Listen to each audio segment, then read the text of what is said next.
ଗାଡି ଆଇଲି ରାସ୍ତା ମଝିରେ ରଖିଲି। ରାସ୍ତା ସିନା ମୋର ନୁହଁ, ଗାଡିଟା ମୋର ନା।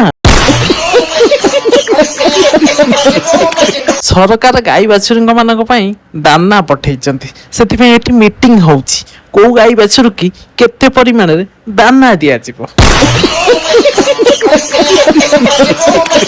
ଦାନା ଖାଇସାରିଲା ପରେ ଗାଈ ବାଛୁରୀ କହିଲା ଆମେ ଘାସ ଖାଇବୁ।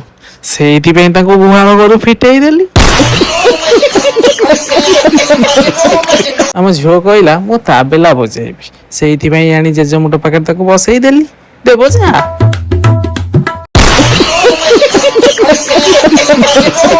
ବୋଉ କହିଲା ବିଜନେସ କରିବା ଗୋଟେ ଭଲ ଆଇଡିଆ ଦେ।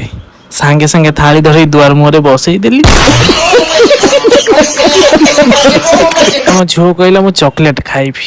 ମୁଁ କହିଲି ତୁ ଲେଫ୍ଟ ଲାଇଟ୍ କର, ଅଗଷ୍ଟ 15ରେ ସାରଙ୍କ ପାଖରୁ ଚକୋଲେଟ ଖାଇବୁ।